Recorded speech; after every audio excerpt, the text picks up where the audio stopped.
Quick question. How do you take the most powerful empire on earth, every city, every farm, every soldier, every coin, already sitting in your hands, and lose the entire thing in 14 years? Well, one Chinese dynasty figured out how. And honestly, they made it look easy. See, around here we usually talk about the winners, the Tang, the Ming, the dynasties that ran the show for centuries. But for every dynasty that built something that lasted 1,000 years, there's one that was handed the whole country and fumbled it away.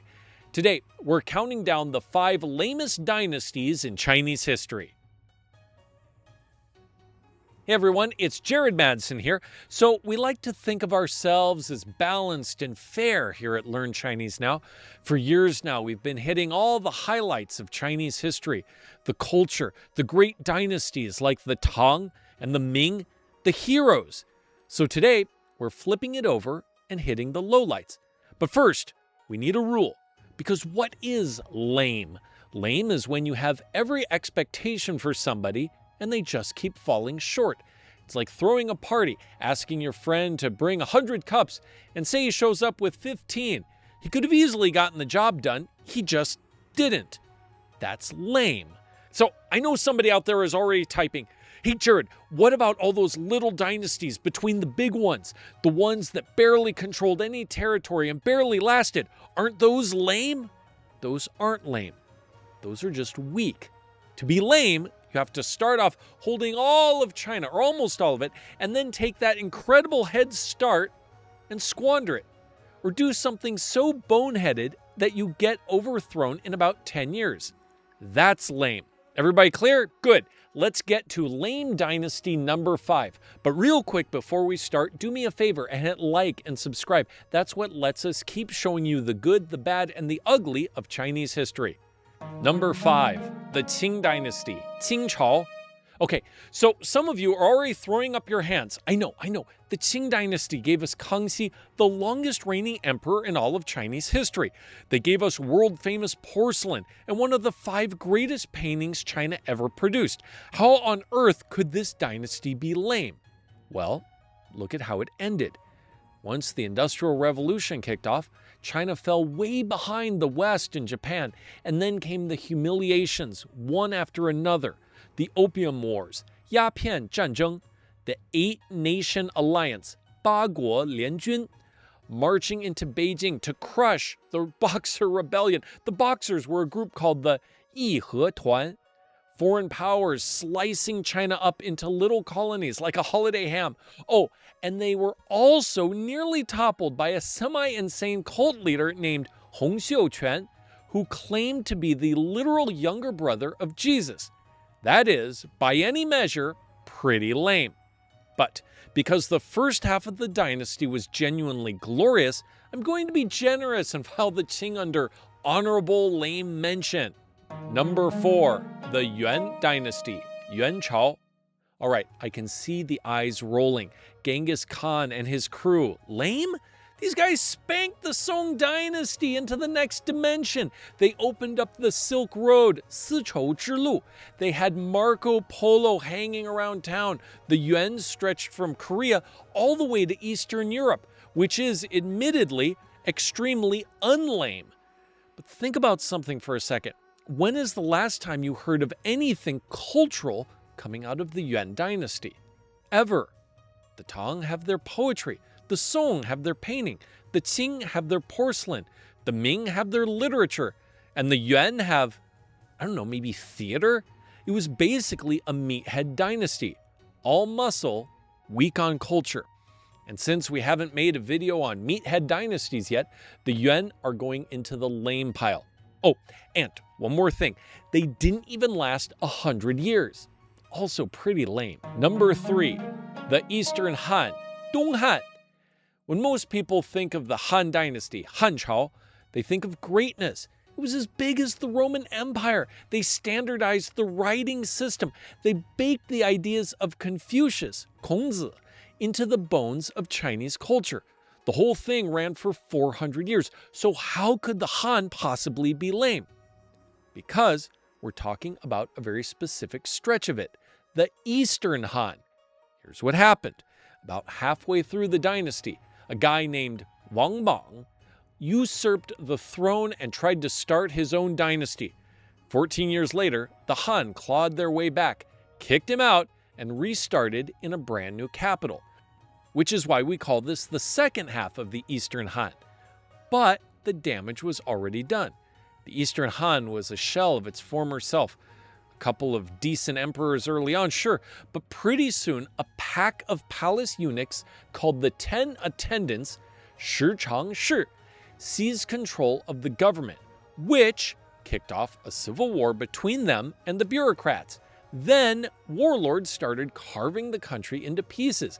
Eventually, a fat, brutal warlord named Dong Zhuo just strolled into the imperial palace and started running the empire himself without even bothering to kill the actual emperor.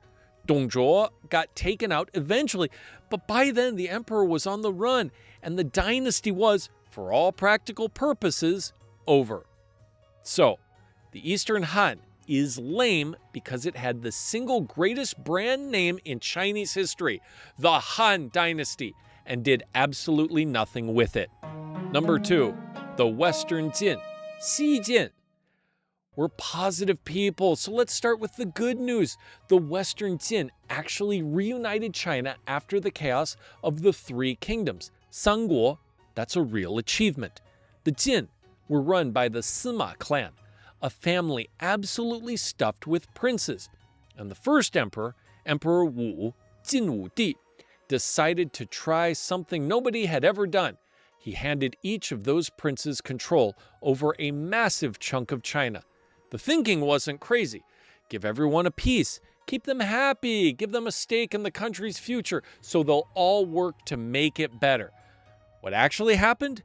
The moment Emperor Wu died, every prince raised his own private army and started going to war with the others over the throne. And then it got worse, thanks to one woman, Empress Jia Nanfeng.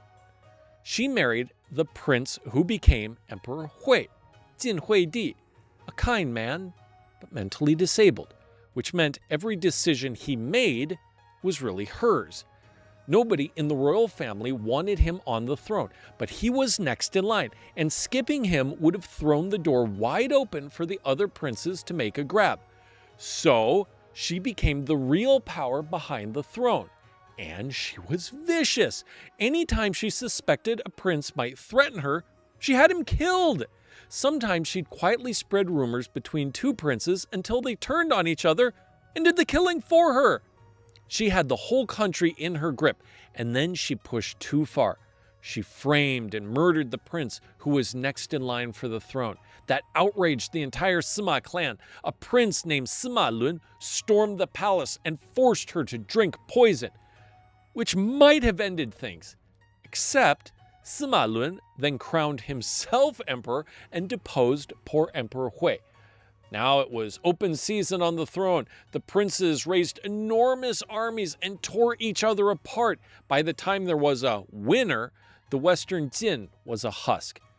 It broke into pieces soon after, and China collapsed into the 16 Kingdoms 16国 period, a mess that lasted over 250 years before the country was whole again.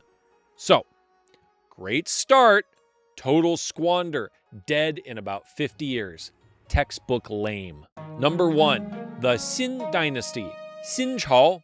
All right, folks, here it is. The lamest dynasty in all of Chinese history, the Xin Dynasty.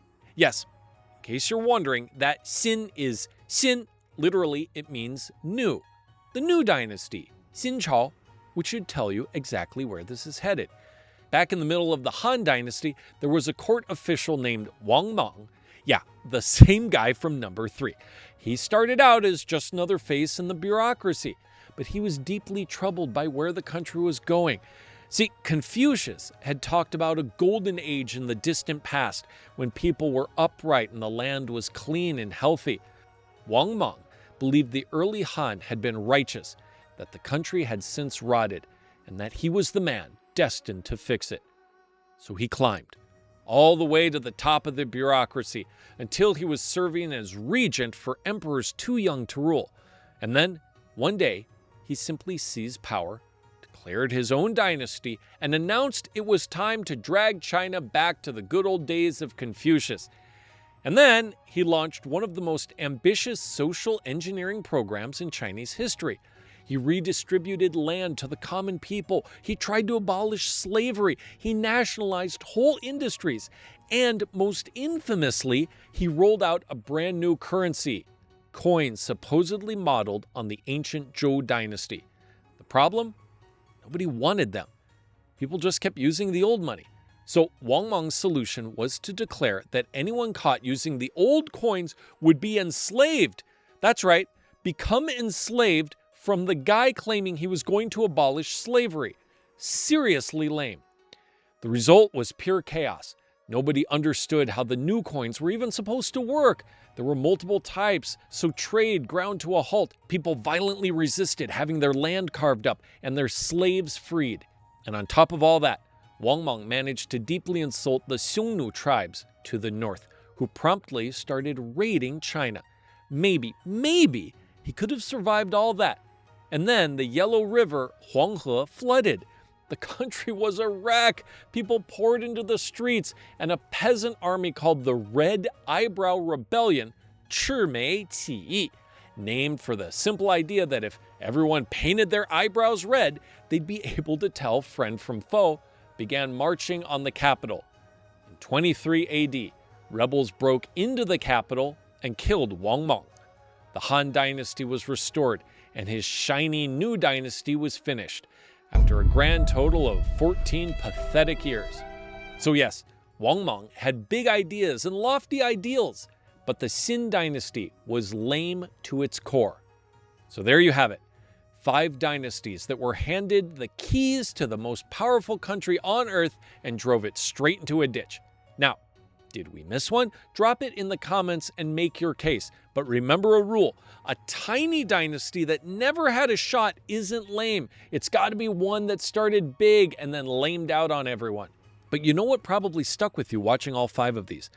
The corruption, bought officials, eunuchs running the palace, warlords carving up the country, an empress murdering her way across the throne room. Powerful people doing whatever they wanted and never ever paying for it, which kind of makes your blood boil, right? It makes you wonder, in all of old China, did anyone ever actually force a corrupt official to answer for what he did? Funny you should ask, because on your screen right now is one of the wildest stories I have ever come across. It's a 300-year-old Chinese tale about a poor man whose father was murdered, not by a sword, but by a rich official's bribes. And instead of giving up, this man chased that official past death itself and sued him in the courts of hell. It is the single most satisfying story about corruption you will ever hear. It's on your screen right now. Go watch it. And when you do, start your comment with the word bribe and I'll respond to you. And until next time, 再见!